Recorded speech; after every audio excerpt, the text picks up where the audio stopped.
Lucas capítulo 24, versículo 15. Deixa a sua Bíblia aberta. Deixa a sua Bíblia aberta e olha aqui para frente. Depois, assim que você achar o versículo, deixa ela aberta e olha para cá. Lucas capítulo 24, versículo 15. Deixa a sua Bíblia aberta e olha para cá.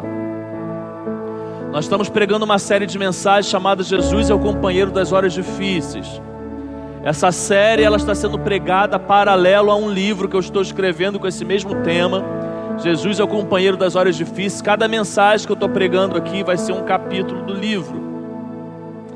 E hoje, irmãos, você está diante do texto que o pastor Ismael mais pregou como pastor. Tá? Lucas capítulo 24, a partir do versículo 13, que narra a experiência de Jesus e os discípulos no caminho de Emaús. É o texto que eu mais preguei na minha vida. Eu não sei quantas vezes eu preguei sobre esse texto, mas eu sei que foram muitas. Continue prestando atenção aqui. Talvez se eu estivesse pregando uma mensagem aleatória, eu não escolheria esse texto, em função de muitas vezes até pregado sobre ele. Mas como estou em uma série de mensagens, existe uma sequência de palavras que eu me programei para fazer, eu vim a esse texto novamente. Minha oração durante a semana foi para que houvesse uma nova revelação sobre ele, para que Deus me iluminasse, me desse algo que eu nunca tenha pregado. Mas eu tenho certeza que se é essa palavra que Deus direcionou para essa noite, é porque tem pessoas aqui que Ele trouxe aqui. Não pense você que você veio aqui sozinho. Você não veio aqui sozinho. Talvez você não saiba, talvez você tenha dificuldade em acreditar. Deus te trouxe aqui. O tema da mensagem dessa noite é: quando insisto em voltar atrás, Jesus é o companheiro das horas difíceis. Vou te falar um pouquinho o que me motivou a pensar nesse tema, escolher como um dos capítulos do livro e automaticamente pregar sobre esse tema.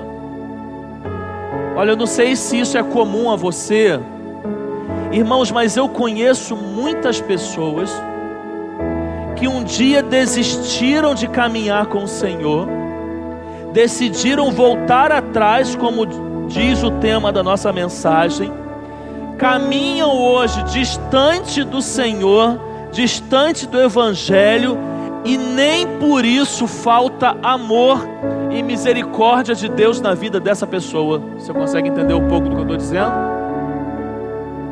Você olha para a pessoa um dia abandonou os caminhos do Senhor, decidiu voltar atrás, e você vê graça, misericórdia, amor, livramento da parte de Deus na vida da pessoa, e você vê claramente que ainda que a pessoa tenha decidido abandonar Jesus, Jesus não abandonou ela. Sinceramente, você consegue trazer isso para sua memória, enxergar isso na sua vida?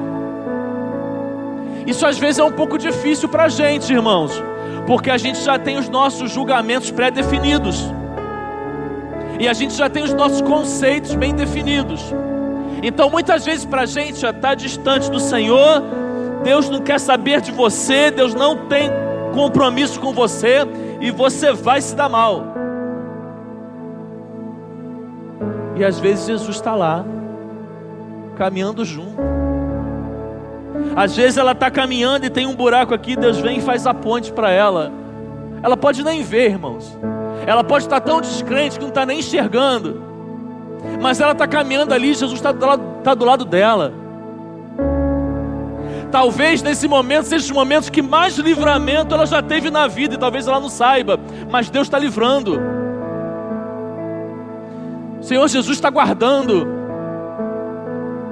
Ela deixa de estar num ambiente como esse para estar em tantos outros lugares. Jesus está lá livrando ela.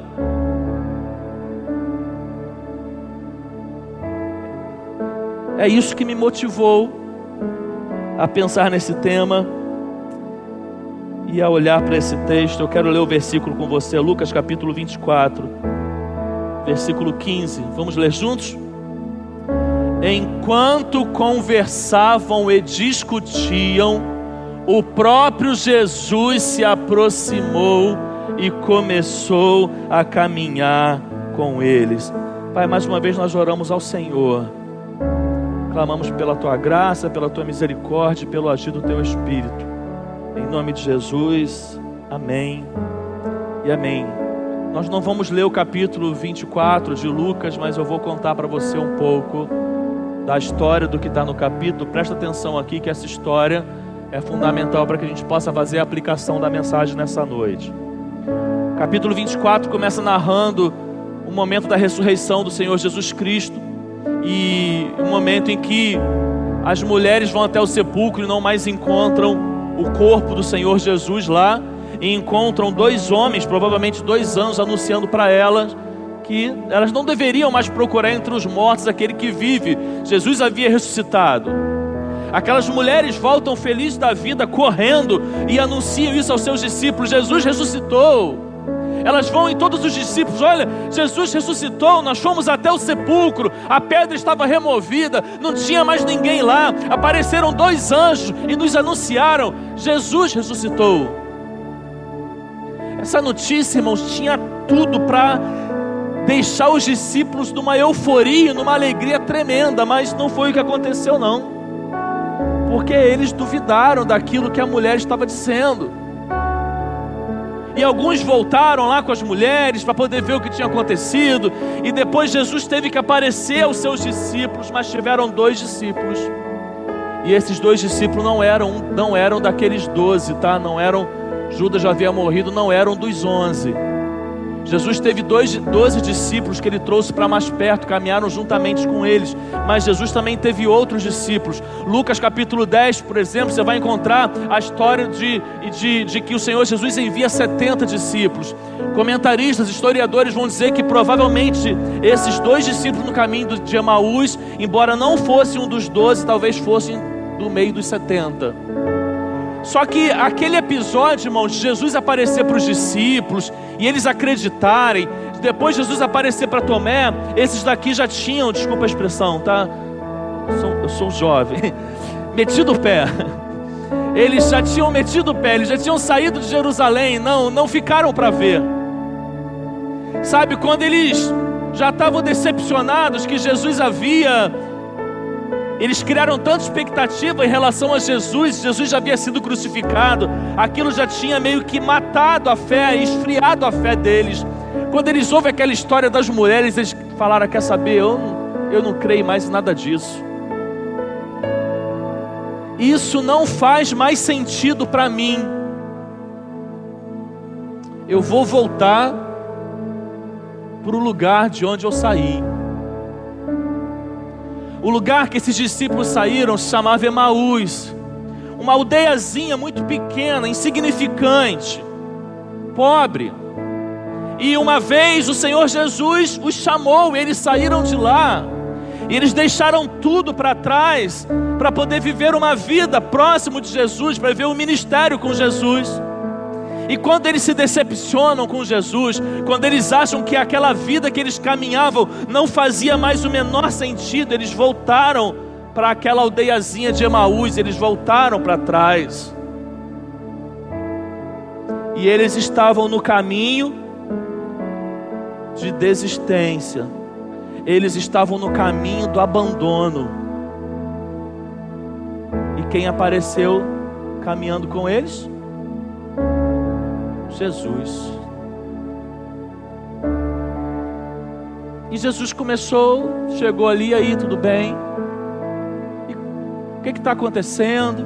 E puxou assunto com eles, e eles: você é um visitante, você não sabe do que está acontecendo em Jerusalém? E eles começaram a contar, e eles não sabiam que era Jesus, os olhos estavam cegos não literalmente. E Jesus começou a contar para eles tudo que havia acontecido lá no Antigo Testamento, desde a época dos profetas, tudo aquilo que havia sido dito em relação a Jesus, tudo aquilo que precisava acontecer com Jesus para que a Escritura se cumprisse. E Jesus foi ministrando na vida deles, até que chegou ali em Emaús. E eles precisavam se despedir, mas eles estavam tão satisfeitos, tão empolgados com aquilo que Jesus estava contando, que eles falaram: olha, não vai embora não, permanece aqui conosco, porque hoje, irmãos, vai ser dia da gente cantar algumas coisas bem antigas aqui, tá? E essa geração Nutella aqui não conhece nada de música antiga, irmãos, nada de música raiz. Eles só sabem tocar Lindo És, Essa Casa é Sua Casa, é lindo também, mas de música raiz, cantor cristão, essa turma não sabe nada, irmãos, não sabe nada. Tem uma canção, eu me atrevo a dizer que poucos conhecem, mas eu conheço, que fala sobre isso aqui, e ela vai dizendo assim, olha: fica conosco, nosso amado e bom Jesus. Quem sabe, abre a boca. Fica conosco pelo seu imenso amor. Tem mais 60. Como os discípulos de Emaús. Fica conosco, nosso amado e bom Jesus. Então, quando eles chegaram ali, queridos, em Emaús, o desejo deles era isso que nós cantamos: fica conosco. Olha, eu não sei para onde você vai, eu não sei para onde você está indo, mas fica conosco. Vem para cá, vamos ali para casa. E eles levaram Jesus para a casa deles. E quando eles chegaram naquela casa, eles sentaram-se à mesa para comer. E Jesus pegou o pão, partiu. O partir do pão de Jesus era irreconhecível, irmãos. Não tinha como, eu usei a palavra errada. O partir do pão de Jesus era algo que era explícito, todos sabiam que era Ele quando Ele fazia. E quando Ele parte o pão ali, provavelmente fala as mesmas palavras que falou lá na última ceia que Ele tomou com seus discípulos. Aqueles discípulos começam a abrir os olhos, as escamas começam a cair dos olhos. E eles reconhecem que aquele era Jesus. A ficha cai. Eles entendem aquilo que as mulheres falaram não era mentira. Eu estou totalmente errado em ter abandonado lá o caminho e ter vindo para cá. O que eu estou fazendo aqui? Aqui não é o meu lugar. E Jesus desapareceu. Mas não tinha mais importância, Jesus podia desaparecer, porque agora tinha fé no coração. E quando tem fé, você não necessita ver para crer, você crê sem ver. Tomé foi um dos que aprendeu isso.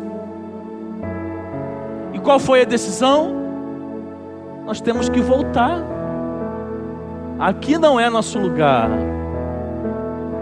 Jerusalém é o nosso lugar, e não aqui. Para nossa mensagem nessa noite, eu quero aplicar 6 momentos da vida. 6 momentos da vida. Pode ser que alguns desses momentos se encaixem com o que você esteja vivendo, ou se encaixe com algo que você viveu. Eu vou apresentar 6 momentos da vida nessa noite, e nós vamos refletir sobre ele. O primeiro momento, irmãos, é o momento da nossa conversão. É o momento em que Jesus Cristo nos salvou. Você se lembra? Você se lembra do seu momento da conversão? Deixa eu aproveitar e esclarecer uma dúvida que eu já encontrei em algumas ovelhas e pode ser de alguns aqui também. Então, como pastor, eu quero esclarecer. Às vezes nós somos muito cobrados para que a gente saiba o dia, a hora, o culto, o momento que eu me converti, com qual palavra, qual hino cantou, em que horas eram, que dia da semana era. Às vezes existe uma cobrança para que a gente saiba exatamente ali o ato da conversão. E tem gente que em relação à sua conversão sabe exatamente isso. Tem gente que tem essa experiência. Tal dia, em um determinado culto, foi pregada uma tal palavra no texto tal. Quem pregou essa palavra foi o pastor tal. Naquele dia eu tomei uma decisão diante de Jesus e eu aceitei a Jesus. Só que às vezes quem não consegue definir um dia exato da conversão, às vezes fica em crise. Poxa, às vezes eu já conversei com a pessoa sabe o dia que ela se converteu, eu não sei, será que eu não sou convertido? Então fica calmo, você é convertido, tá? Você pode não lembrar do dia, mas pode ter um momento. O momento você tem que saber. Qual foi a fase da sua vida que Cristo passou a fazer sentido de verdade para você? Qual foi a fase da sua vida que de verdade houve regeneração na sua vida, houve mudança? Qual foi a fase da sua vida que mesmo você sendo criado na igreja, sendo um crente, nascido na igreja ou não, algo passou a fazer sentido para você? Talvez você não lembre exatamente de um dia, porque talvez não foi só um dia que contribuiu para a sua conversão. Talvez você vindo à igreja, várias palavras, várias coisas contribuíram para a sua conversão, um pouco de cada. Às vezes não foi uma única palavra, às vezes foi um conjunto de palavras, às vezes foi um momento que você teve na sua vida, mas teve um momento em que Cristo passou a fazer sentido para você. Eu sou nascido e criado num lar evangélico. Desde berço nasci, meus pais eram evangélicos. Irmãos, eu fiquei muito tempo na igreja sem ser convertido. E não foi pouco não. Eu fiquei muito tempo na igreja sem ser convertido. Minha denominação de berço foi presbiteriana. Eu me batizei na presbiteriana, fiz minha profissão de fé sem ser convertido. Minha conversão veio na minha adolescência para minha juventude, quando eu já estava na igreja batista, trabalhando com embaixadores do rei. Ali se deu minha conversão, naquele momento. Tiveram alguns momentos específicos que eu lembro de forma marcante na minha vida. Não só um, mas um deles, num acampamento de embaixador do rei que eu participei no Sítio do Sossego, em Casimiro de Abreu. Ali teve um momento decisivo na minha vida. E tiveram outros. E teve um momento na minha vida que eu me converti. Continuei sendo pecador, mas um pecador arrependido, com consciência de que o pecado não é um estágio de vida que eu devo ficar nele, mas todas as vezes que eu caia, eu tenho alguém que me perdoa, que me convida a caminhar, e eu sei exatamente o momento da minha conversão, embora eu tenha nascido num lar evangélico. Você se lembra da sua conversão? Amém? Se eu abrisse aqui para alguém dar um testemunho da sua conversão, você teria algo para dizer da sua conversão? E aí, pensando, irmãos, na conversão, eu lembrei de antigamente. Porque, irmãos, antigamente, não tem como não lembrar daqueles cultos de antigamente, que estava acabando a mensagem, aí chegava o momento de apelo e tinha que entrar um hino do cantor cristão para o momento de apelo. Não tinha apelo sem o hino do cantor cristão, é ou não é verdade? Às vezes era o piano que puxava lá e o próprio pastor puxava o hino, às vezes era a capela, mas, irmão, chegava no momento do apelo, tinha que ter o hino do cantor cristão para fazer parte daquele momento do convite à salvação. Irmãos, quantas vidas eu vi se convertendo à luz da pregação da palavra e de um hino do cantor cristão. Um deles, vamos lá?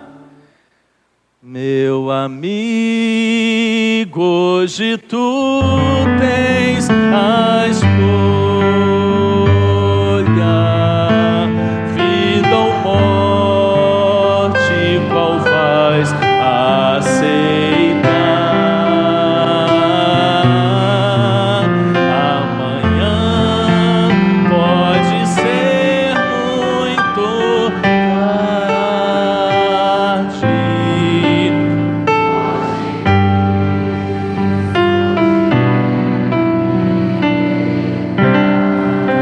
por curiosidade, alguém aqui se converteu com esse hino? Não?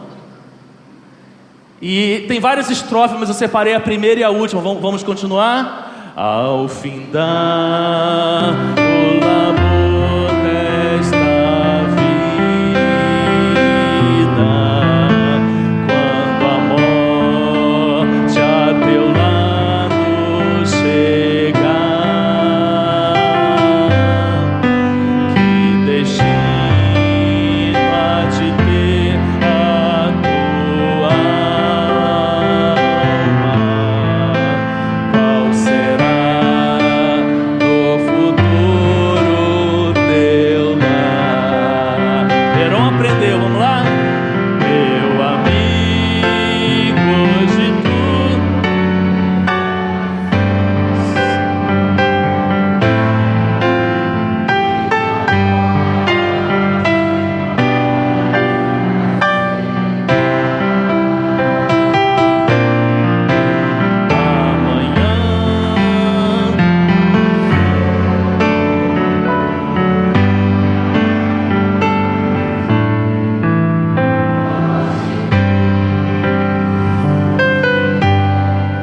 tem a última estrofe ainda, vamos lá, vamos lá. Não cansa não. Se decides deixar teus pecados e entregar tua vida a Jesus, brilharás sim na última hora, um caminho brilhante. O coro para terminar, meu amigo, hoje tu tens a escolha, vamos lá? Meu amigo, hoje tu tens a escolha, vida ou morte, qual vais aceitar? Amanhã pode ser.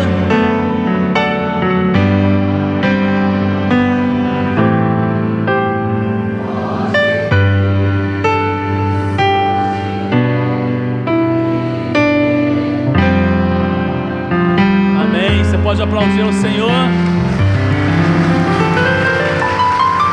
Irmãos, quantas almas foram salvas à luz desse hino?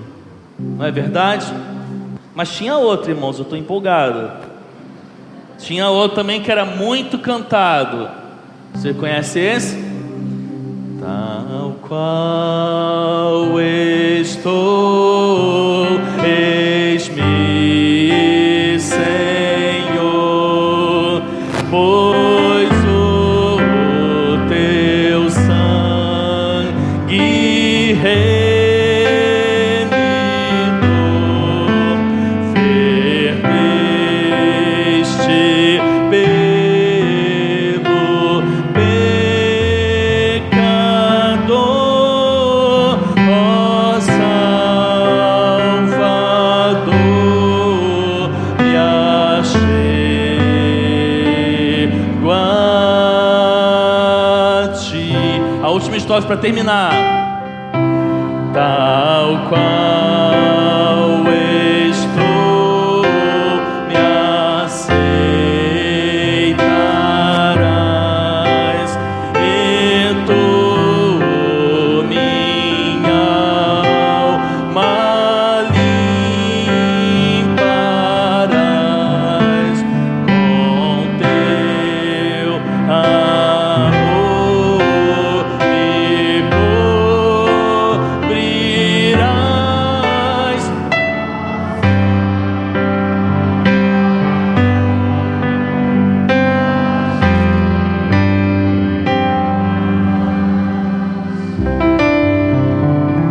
E tem uma que eu guardei para o final da mensagem. Quando chegar lá, você vai ver.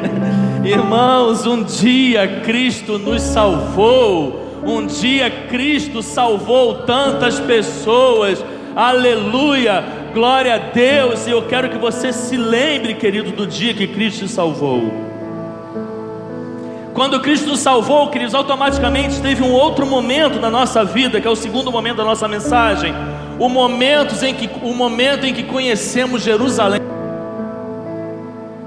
Falo de Jerusalém como simbologia e não de forma literal. Um dia os discípulos de Emaús saíram dessa aldeiazinha e eles conheceram Jerusalém.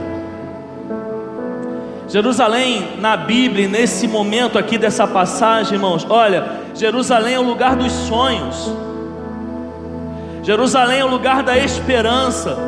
Tanto que no versículo 21 do capítulo 24, eles vão dizendo, e quando Jesus caminha com ele, nós esperávamos que ele viesse trazer redenção a Israel. Irmão, Jerusalém é o lugar da esperança. Jerusalém é o lugar da experiência com o sagrado. Foi em Jerusalém que eles vivenciaram experiências com Jesus, que eles conheceram Jesus, que eles se aproximaram de Jesus. Jerusalém é o lugar da experiência com o sagrado, irmãos. Jerusalém é o lugar da experiência com Deus e do relacionamento com o Espírito Santo. Irmãos, Jerusalém é o lugar dos cultos calorosos, aqueles que, se pudéssemos, nós nem sairíamos dele. Jerusalém é o lugar do primeiro amor. Jerusalém é o lugar em que os olhos brilham pelas coisas de Deus. Você consegue se recordar de Jerusalém? Jerusalém é um momento da sua vida em que seus olhos brilham. É um momento da sua vida que os olhos brilharam. Sabe aquele momento que você tem alegria de anunciar, de mostrar que você tem Jesus na sua vida, que você quer entregar sua vida ao serviço do reino. Olha, que a igreja não tem defeito, que a igreja não tem problema, porque tudo que ela tem você não enxerga, você não dá importância, porque você está em Jerusalém. Um dia nós experimentamos, eu espero que você esteja experimentando o momento em que vivemos em Jerusalém. Em Jerusalém não falta fé, em Jerusalém não falta paixão pelas almas, em Jerusalém não falta amor pelo reino de Deus.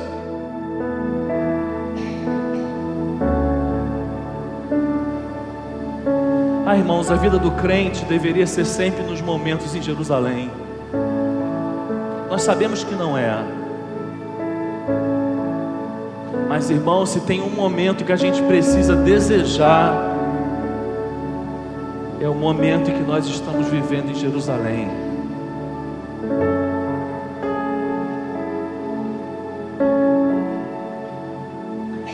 Quero falar de um terceiro momento. E logicamente cada um vê se aplica, se a sua vida ou já fez parte da sua vida em algum tempo. O terceiro momento, irmãos, é o momento em que nós lidamos com as frustrações e com as decepções. Olha aqui, para você que tem muito tempo de igreja, você que tem pouco tempo, a caminhada com Cristo também tem frustrações e decepções. Não se iluda, não se iluda. A caminhada com Cristo também tem frustrações e decepções. Porque na caminhada com Cristo, querido, por vezes a nossa fé é provada. Porque na caminhada com Cristo, queridos irmãos, por vezes pessoas podem falhar conosco. Então na caminhada cristã nós também lidamos com frustrações e decepções. Muitos vivenciam isso e seguem em frente. Outros param e se desviam no meio do caminho. Irmãos, quantas pessoas feridas abandonaram a igreja? Quantas pessoas feridas com a igreja, com as pessoas, com líderes? Quantas pessoas feridas com pastores um dia abandonaram a Cristo, abandonaram a caminhada na vida cristã, porque se decepcionaram com a igreja? Quantas pessoas influenciadas pelo ceticismo apostataram da fé?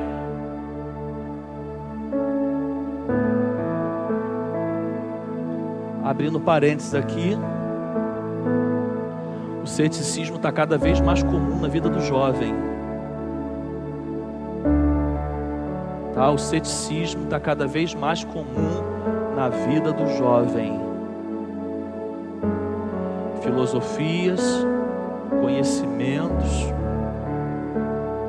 leva o jovem a falar: eu sei de tudo, isso aí não é nada assim, Deus não é nada disso, esse negócio que a igreja ensinou está tudo errado, esse negócio de Bíblia, isso é ultrapassado, e a vida não é nada disso, irmãos, é moda.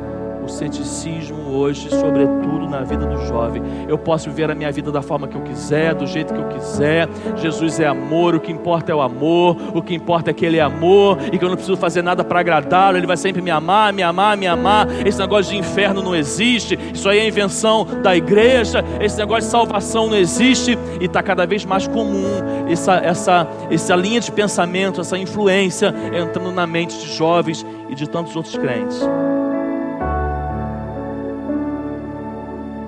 Os discípulos, esses dois que caminhavam para Emaús, eles não conseguiram sustentar a sua fé e abandonaram o caminho. Eu vou te explicar por quê. Quando o Antigo Testamento, irmãos, faz uma expectativa de um Messias, entenda isso. Quando o povo de Israel, ele coloca a expectativa em um Messias, eles criam a expectativa em um Messias bélico, em um Messias guerreiro. Porque o contexto, irmãos, que o povo de Israel, que o povo judeu vivia era esse. É um contexto de guerra. Nação contra nação, reino contra reino. Vem um Messias que vai trazer redenção ao povo de Israel. Ele vai vir com a espada, ele vai ser forte, ele vai ser guerreiro, ele vai ser como Davi, ele vai à frente das nossas batalhas, ele vai derrotar todos os nossos inimigos, nós vamos conquistar todas as terras. Israel será absoluto no mundo e ninguém vai mexer com Israel. Era assim que eles esperavam o Messias. E aí vem Jesus. Pensa você agora, coloca essa expectativa na sua cabeça e olha para Jesus. Irmãos, é uma contradição tamanha, porque Jesus não usou espada. Jesus nunca formou exército para matar outros povos. E segundo a profecia de Isaías se cumprindo, Jesus foi o servo sofredor. Você consegue entender a crise, irmãos? Consegue entender porque muitos judeus olhavam para Jesus e não conseguiam acreditar que Ele era o Messias? Porque na teologia deles, irmãos, o Messias era um novo rei. Queria derrotar todo mundo, queria ganhar tudo à base da espada. Jesus morre na morte de cruz, a morte mais humilhante que alguém poderia morrer. Que Messias é esse? É um pouco disso que os discípulos vivenciaram. Eu vim para Jerusalém porque eu esperava que esse Jesus fosse fazer, ele fosse acontecer. Ele até falou algumas vezes sobre isso que iria acontecer, mas eu não entendi muito bem. A minha expectativa sobre ele era de vitória, mas ele foi derrotado. A minha expectativa é de um Jesus que pode fazer todas as coisas, mas ele não fez nada. Ele apanhou, ele foi cuspido, ele foi torturado, ele foi humilhado, ele carregou a cruz, ele foi pendurado na cruz, ele morreu. Eu perdi meu tempo em sair de lá, porque não vale a pena eu seguir esse Jesus. Ele não tem poder coisa nenhuma. Que Jesus é esse? Eu perdi meu tempo. Eu vou voltar para Emaús, eu vou viver a minha vida.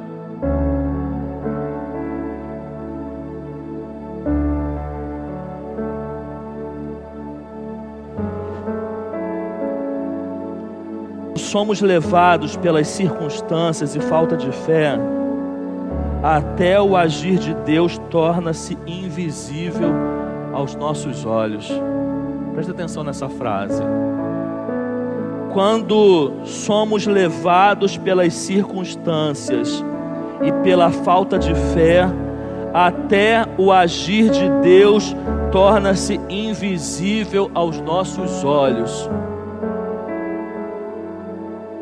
Eles estavam tomados pela falta de fé, pela descrença dele em função das circunstâncias, as mulheres foram ao sepulcro e vieram relatando o agir de Deus. Jesus ressuscitou.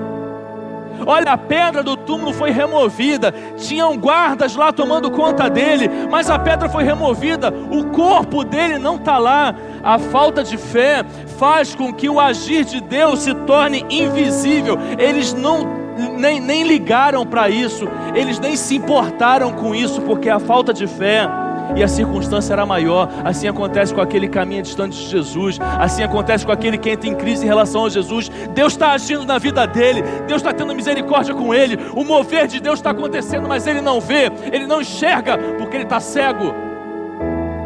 O que pesa para ele é a circunstância, o que pesa para ele é a falta de fé. A decepção que ele viveu fala mais alto, a frustração que ele viveu fala mais alto.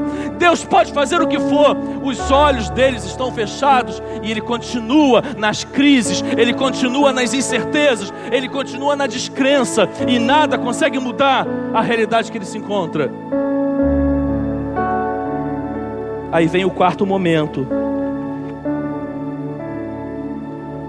Momento do abandono, momento do voltar atrás.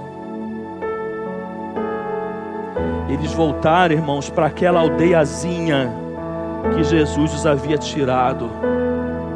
Desculpe a expressão aldeiazinha, mas eu fiz questão de colocar isso, porque é a mesma vidinha que alguns insistem em voltar, embora Jesus já tenha tirado você de lá, mas você entra em crise, seus olhos se fecham e você volta para essa vidinha que um dia Jesus te tirou, e você não consegue viver o que Jesus tem para você, porque você prefere voltar para aquela vidinha de onde Jesus te tirou, e você nunca mais deveria voltar.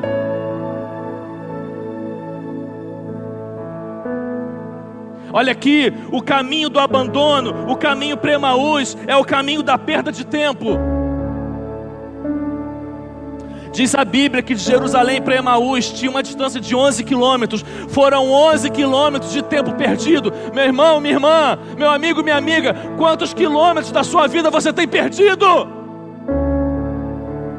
Cada passo que você dá, se você fosse transformar isso em quilômetros, quantos quilômetros você já perdeu? Quanto tempo você tem perdido? O caminho para Emaús é um caminho de perda de tempo.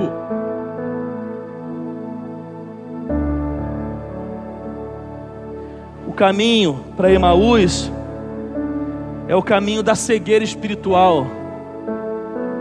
Jesus chegou, Jesus conversou, Jesus falou, Jesus explicou, mas eles não conseguiam ver Jesus.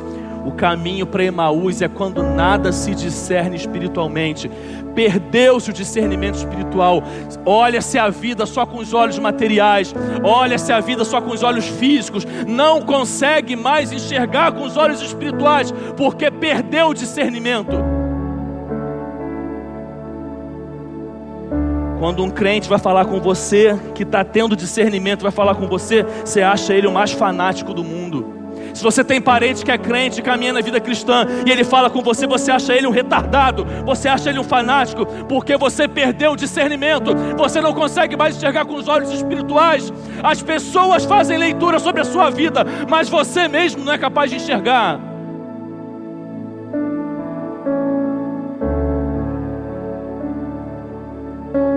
Só que esse caminho, acredite, é o caminho que Jesus está com você.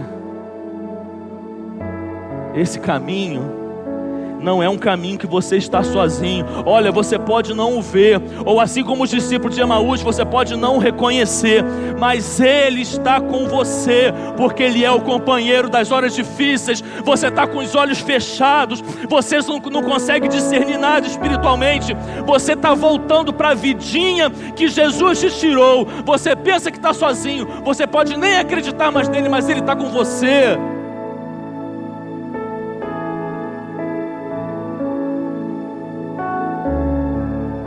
E aí tem um outro momento, irmãos, eu já estou quase encerrando, faltam 2 momentos, esse mais um. É o momento do abrir os olhos. Uma hora, os olhos dos discípulos se abriram. Meu irmão, acredite, uma hora os olhos se abrem. E deixa eu te falar aqui sobre esse abrir dos olhos. Não é um passe de mágica, não. É um processo. Deixa eu te dizer uma coisa aqui, presta atenção no que eu vou dizer. Talvez teus olhos já estejam se abrindo. Só você e Deus saibam, mais ninguém. Você sabe quando os seus olhos estão se abrindo. Não é um passe de mágica, não. Não, irmãos, é um processo. Existe um processo na vida daquele que se afastou, que os olhos deles começam a se abrir. Sabe como que é esse processo? Olha, a vida em que você se encontra não tem mais sentido, não traz mais satisfação para você. Você olha para ela e você não tem prazer nela. Seus olhos estão começando a se abrir. Você não consegue encontrar prazer na vida que você vive. Se o Espírito Santo de Deus está falando com você, deixa ele falar. Não sou eu que estou falando, não. Sabe aquela palavra que tantas pessoas falam para você, ela fica grudada na sua cabeça, você vai colocar sua cabeça no travesseiro, é a única coisa que você consegue ouvir. A palavra de Deus que foi pregada para você. Você vem num culto, você ouve uma palavra, você ouve um louvor, você pode até não dar o braço a torcer. Jesus está te vendo quando você coloca a sua cabeça no travesseiro, e nada mais ocupa a sua mente a não ser isso. A sua mente, a sua visão está se abrindo.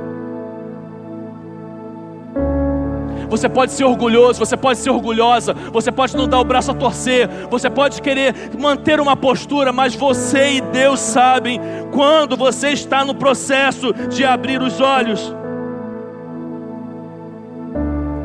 Um dia os discípulos sentaram à mesa, Jesus partiu o pão. Queridos, quando Jesus partiu o pão, eles se lembraram do passado. Olha aqui, nós já lembramos do passado aqui. Lembra você agora do seu passado? Lembra do momento em que Jesus fazia sentido na sua vida? Lembra do momento que você tinha alegria em congregar e estar com Ele? Quando Jesus parte o pão, os olhos dos discípulos se abrem, porque eles lembram do passado, eles lembram da ceia, eles lembram daquilo que Jesus já havia feito. Os olhos deles se abriram porque eles se lembraram da comunhão.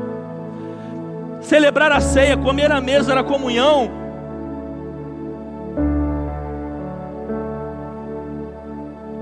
Sinta a saudade da comunhão. Sinta a saudade da igreja. Isso é fundamental para os seus olhos serem abertos. Sexto e último momento.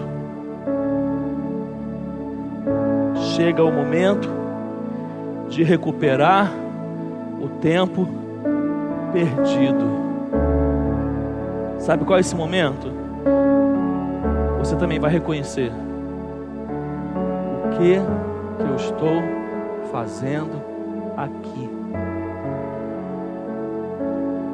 Aonde eu cheguei era tudo, menos o lugar que eu queria chegar. O que é que eu fiz? Para que eu fui fazer isso? Porque isso hoje não me dá o menor prazer. O meu lugar não é aqui.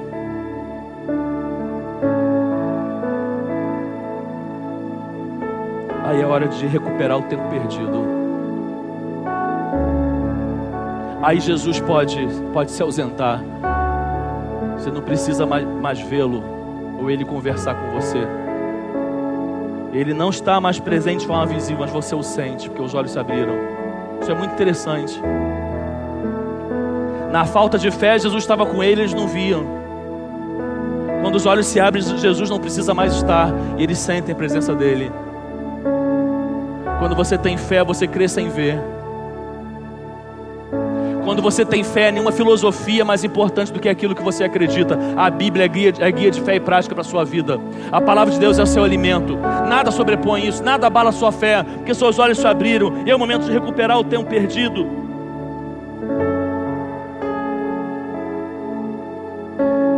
Ministério de louvor, Lívia, pode vir para cá, Berenice, pode ficar posicionado aqui. Minha pergunta para você nesta noite: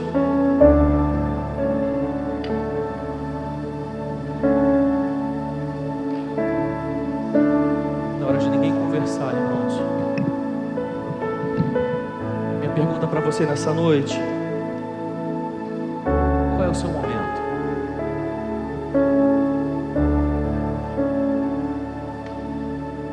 Seis momentos foram apresentados aqui.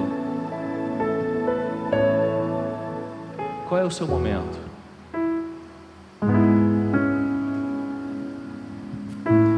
Pastor, se você fosse escolher o momento ideal para estarmos, eu já falei, não tenha dúvida, o momento ideal é o segundo momento. É quando já o conhecemos, é quando já entregamos nossa vida para Ele e estamos vivendo Jerusalém. Esse é o melhor momento na vida de todo crente. Mas a minha pergunta para você é: qual é o seu momento? Você está no momento de conversão, indo para o momento de Jerusalém? Você está no momento das decepções e das frustrações? Você está pensando em abandonar, deixar o caminho porque você se feriu com alguém, se decepcionou com alguém? Você está no momento do abandono, você está voltando para aquela aldeiazinha da onde Jesus te tirou? Mas se você pegou o caminho de volta, os teus olhos já começaram a se abrir, você começou a entender esse processo. Você está no momento de recuperar o tempo perdido, meu irmão. Qual é o seu momento? Uma coisa é inevitável, existe algum momento que você se encontra aqui, em um desses. Ou se eu possa criar um sétimo e último momento, é o momento que você ainda não entregou sua vida para Jesus. Pronto, esses 7 momentos englobam a todos aqui. Você se encontra em um desses momentos. E a minha pergunta é: em qual momento você se encontra?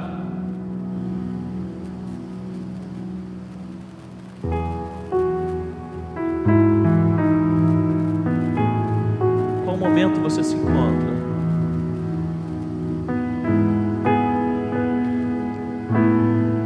Nós estamos anunciando Jesus aqui nesta igreja. Nós estamos pregando Jesus de Nazaré.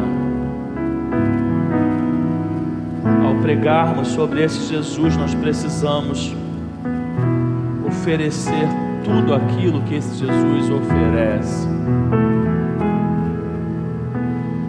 E eu quero fazer um momento agora, queridos, de convites. De convites.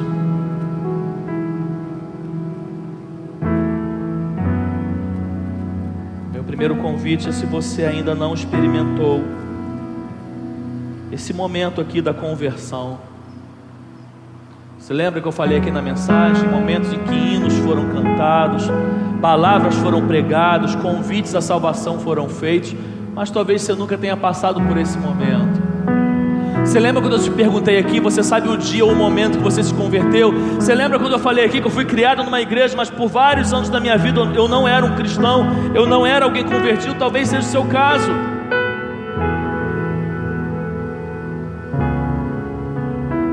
Não adianta, filho de crente não é crente só porque é filho de crente. A salvação é individual, cada um responde por si. Mas na vida de todos nós precisa ter um momento em que as coisas mudem para nós. A cruz de Cristo faça sentido. Eu creio nessa palavra, eu creio que Ele morreu, que Ele veio ao mundo, que Ele viveu, que Ele morreu, que Ele ressuscitou, que Ele me salvou, que Ele é meu Salvador. Eu entrego minha vida para Ele. Isso precisa acontecer para que você possa dizer: eu sou alguém convertido, eu sou alguém salvo. Existe alguém aqui nessa noite, eu não posso estender em cada convite que eu vou fazer. Me desculpa a sinceridade, o interesse é seu, não é da igreja, não é de Jesus. Existe alguém aqui nessa noite que nunca entregou sua vida para Jesus de verdade, que nunca passou por uma conversão genuína. Existe alguém aqui nessa noite que quer entregar sua vida a Jesus e falar: Jesus, eu te aceito nessa noite como meu único e suficiente Salvador. Existe alguém aqui nessa noite que quer entregar sua vida a Jesus, que quer aceitar a Jesus como seu único e suficiente Salvador. Se tiver alguém, levanta sua mão onde você estiver. Esse é o meu primeiro convite, eu quero orar por você. Existe alguém? Deus abençoe. Pode abaixar sua mão. Pode abaixar sua mão. Existe mais alguém que quer levantar sua mão e dizer: eu quero entregar minha vida a Jesus, eu quero aceitar o Senhor Jesus como meu único e suficiente Salvador? Tem mais alguém? Levanta sua mão onde você estiver. Eu já estou encerrando o meu primeiro convite, eu vou partir para o segundo convite.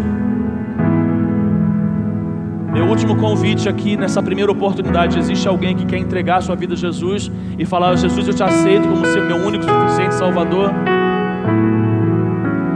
Mas tem um segundo convite. E eu vou agora lá para o quinto e para o sexto momento. Eu quero falar com você que os seus olhos estão se abrindo. Olha, depois do que foi dito aqui, desculpa, você sabe ou não se os seus olhos estão se abrindo. Você pode até omitir, mas você sabe ou não, você entende, você aceita se você quiser.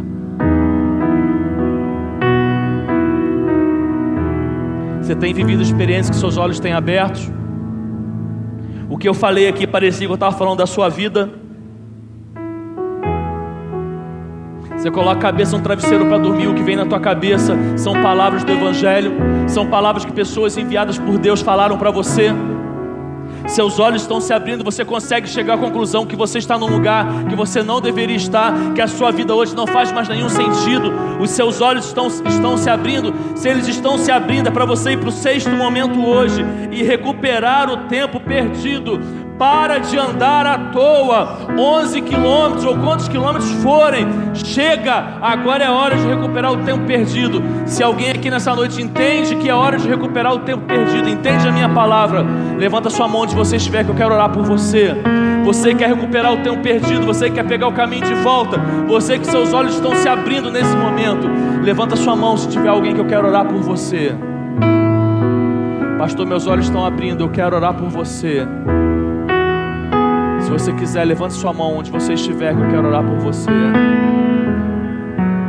Jesus, eu quero pegar o caminho de volta. Eu quero sair dessa aldeiazinha, não sei o que eu vim fazer aqui. Essa aldeia não é o meu lugar, eu não vou estender esse convite. Eu não vou estender. Seus olhos estão se abrindo. É hora de pegar o caminho de volta. Levanta sua mão, é o meu último convite em relação a isso. Levanta sua mão para que eu possa orar por você. Meu terceiro convite é para você que é um crente em Cristo Jesus, mas não vive hoje em Jerusalém. Você vive sem brilho. Você vive sem alegria. Você vive sem experiência.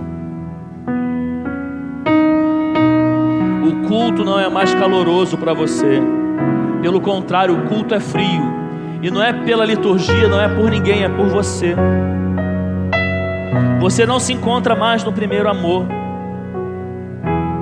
Seus olhos não brilham. É preciso ter coragem de assumir, mas a vida cristã também exige coragem.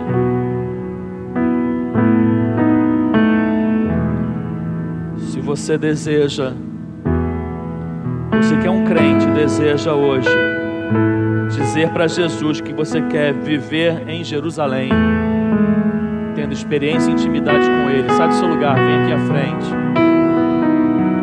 Você é um crente em Cristo Jesus, mas entende que você está longe de Jerusalém. Não tenha vergonha disso, sai do seu lugar, vem aqui à frente. Vem aqui à frente, em nome de Jesus. Você que levantou sua mão, traz aqui Gleison, traz o rapaz que se converteu aqui também. Se você quer vir aqui à frente, sai do seu lugar, vem aqui. Sai do seu lugar, vem aqui. Não se sinta envergonhado disso, sai do seu lugar e vem aqui, em nome de Jesus. Se você deseja viver em Jerusalém, é um desejo que está no seu coração, querido. Esse desejo é um desejo que agrada ao Senhor. Se é isso que você deseja, sai do seu lugar e vem aqui à frente, em nome de Jesus. Não deixe o orgulho ou qualquer coisa falar mais alto. Seja sincero com Jesus. Seja sincero com Jesus nessa noite.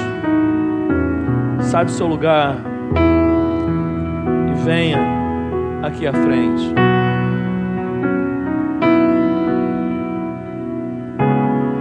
Meu último convite.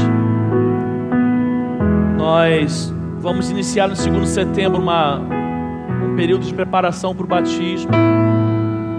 Nós já temos uma pessoa que nos procurou com esse intuito.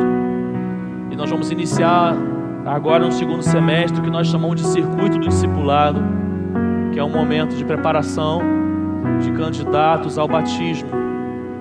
Se você tem frequentado esta igreja, se você tem estado aqui, você já é um crente em Cristo Jesus, mas você não é um membro da igreja, você deseja se batizar, se algo tem mudado na sua vida em relação a isso, se você quer pedir o batismo à igreja, eu quero fazer isso de forma pública nesse momento.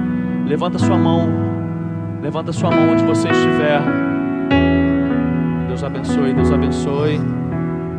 Tem mais alguém? Tem mais alguém que deseja? Tem mais alguém que quer falar, eu quero me batizar, eu quero professar de forma pública a minha fé? Se tem mais alguém, levanta sua mão. A mãe da Gabi, nós já sabíamos. Vem cá. Pode vir também, Arthur, você que levantou a mão, pode vir. Vem cá. Tem mais alguém?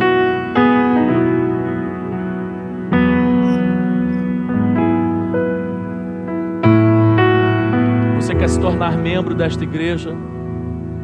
Você é um crente em Cristo Jesus, batizado, congrega em alguma igreja. Se você não tem certeza disso, não tome essa decisão agora. Eu sempre falo para a pessoa esperar, conhecer melhor a igreja, para que não seja uma decisão precipitada. Mas se você já tem certeza e você quer se tornar membro desta igreja, seja pedindo a sua carta de transferência ou por aclamação, se você quer congregar conosco, levanta sua mão. Se tiver alguém aqui nessa situação, que já é um crente, já é um membro de uma igreja, pode vir aqui à frente, minha irmã. E você fala, eu quero ser membro desta igreja, eu quero ser recebido no hall de membro desta igreja. Você pode vir aqui à frente nesse momento. Estou encerrando esse momento agora. Nós vamos encerrar com uma canção e você vai lembrar de mais uma música antiga. As pessoas estão aqui à frente, pode permanecer. Vamos lá. E fica nessa canção, queridos, a última oportunidade. Se você quiser entregar a sua vida a Jesus ou voltar para os braços de Jesus enquanto nós louvamos, é sua última oportunidade. Manso e suave, Jesus convidando, chama por ti, por mim. Eis que Ele a porta te espera velando, vela por ti, por mim. Vem já, vem já, alma cansada, vem já, manso e suave, Jesus convidando, chama o pecador, vem, pois que esperamos, Jesus convidando, convida-te sim a mim. Oh, não desprezes mercê que está dando, sim, dando a ti, dando a mim. Vem já, vem já, alma cansada, vem já, manso e suave, Jesus convidando, chama o pecador, vem. Correm os dias, as horas se passam, passam por ti e por mim. Transes de morte por fim nos esperam. Vem tanto a ti quanto a mim. Vem já, vem já, alma cansada, vem já, manso e suave, Jesus convidando, chama, ó pecador, vem. Fique de pé, igreja.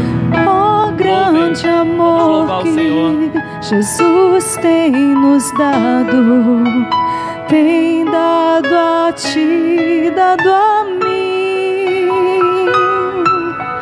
Veio salvar-nos do tão vil pecado, veio por ti, por mim. Vamos louvar. Vem já, vem já, alma cansada, vem já, manso e suave, Jesus convidando, chama, ó pecador, vem, manso e suave, Jesus convidando, chama, ó pecador, vem. Nós vamos orar por todas essas vidas que se encontram aqui à frente. Esse é o nosso último convite, essa última oportunidade que você recebe essa noite.